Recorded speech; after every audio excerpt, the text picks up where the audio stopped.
demolition job at Brisbane's Lakeside Raceway 2 weeks ago was awesome in its destructive power.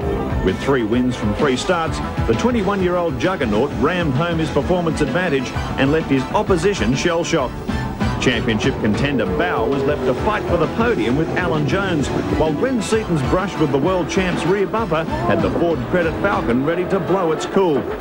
Also losing his temper was pole sitter Dick Johnson. A misunderstanding with his crew over lap scoring had Dick well and truly on the rev limiter. I don't believe this. Paul Romano copped a $1,000 fine for chipping Mark Scaife into the bunker, and Tony Longhurst blew his chance of a top 3 spot when a flat front tyre put the Castrol Ford into the Armco.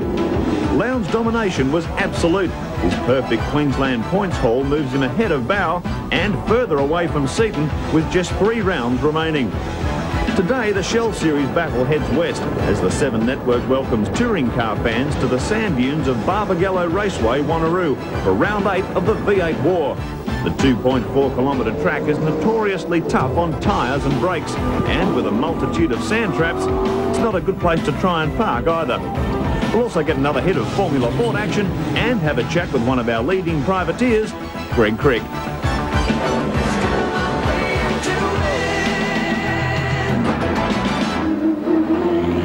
Welcome to the West. This is where the sun sinks, and so do the 96 championship hopes of some top names today if Craig Lowndes can win again for Holden Racing. It won't be a cakewalk for 21-year-old Lowndes, though, because Alan Jones and Glenn Seaton have qualified their Ford Falcons right on the pace. So too the Holden veteran, Peter Brock, and the Shell Series defending champion, John Bow.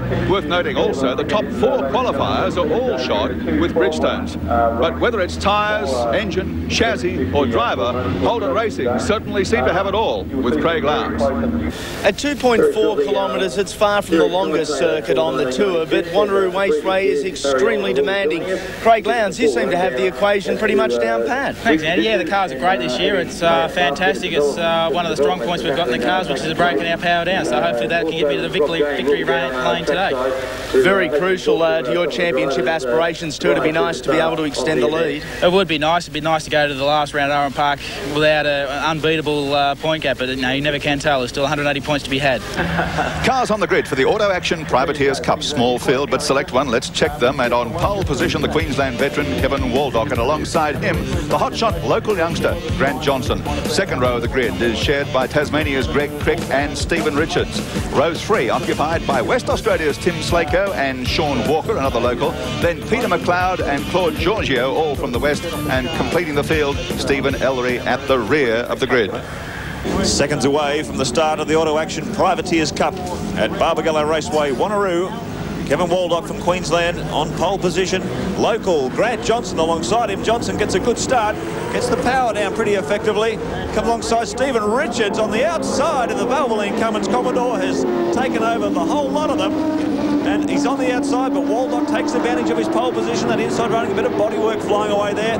Bit of fisticuffs as Crick now comes up the inside of Richards. Absolutely fraught opening half a lap. But they've sorted themselves out fairly cleanly. It's Waldock in the Komatsu Falcon. Leads them over the hill for the first time. Greg Crick in second position. And there's Stephen Richards, the Valvoline Cummins Commodore in third. A little bit of nervous inexperience for Grant Johnson off the front row of the grid there, and it showed against the more experienced rivals. He seemed to make a good start, but then was overwhelmed by the more experienced runners and has dropped back to second last in the field. Yeah. Grant Johnson, just 22-year-old local from Perth, managed to get that top starting position because they draw the positions out of a hat. Now here he is, Crick has got in front of Waldock, so he's really on a charge. Very early, and Richards getting a little taily there. Take a couple of laps to get the required heat into the Bridgestones, but he's down the inside of Waldock, and Slako's followed him through. Tim Slako, another West Australian driver, been in touring car racing for quite a number of years now. That very distinctive purpley pink with green wheels Commodore leads Waldock now back to fourth position.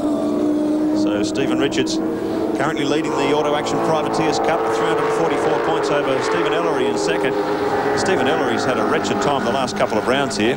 He's drawn badly out of the hat yesterday afternoon, got the last position on the grid. Oh, a little brake lock up on the inside as the car gets light as he turns into the sweeper. And there's Ellery in the Chelgrave Ford, the white Falcon, trying to push his way through and get as many points as he can.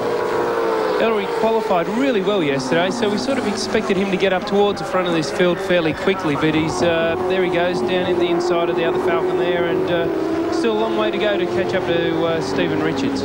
Got a little bit deep under brakes there, allowing Stephen Richards to pick up. He overcame the mistake very quickly, but allowed Stephen to be right on him. So with not much time left, Stephen really has to press on and maybe try and outbrake him into the fast sweeper, but he's definitely not close enough to do that at the moment. Very important points here for Crick too. He slipped back to third in the Auto Action Privateers Cup point score, just on 262. So any points he can get here in these final 3 rounds could move him up. He may be able to pounce on Ellery, but Richards is just looking so strong as these final rounds unfold. Up into second position in the Valvoline Cummins Commodore. As Crick makes a mistake, he'll probably be locked in second as they come under brakes. Final corner onto pit straight, back through the gears, and Crick leads him onto pit straight for the final time. Richards gets a good run out of that corner, enough speed to come up alongside, but not enough to get in front of Crick as they cross the start-finish line. Tim Slako and Kevin Waldock filling out third and fourth. On the Shell race score, Greg Crick the winner, Stephen Richards in second place. Good effort for Tim Slaker to finish third, Kevin Waldock in fourth spot, and Stephen Ellery came from the rear of the grid to finish in fifth position in the Auto Action Privateers Cup. More to come shortly from Wanneroo.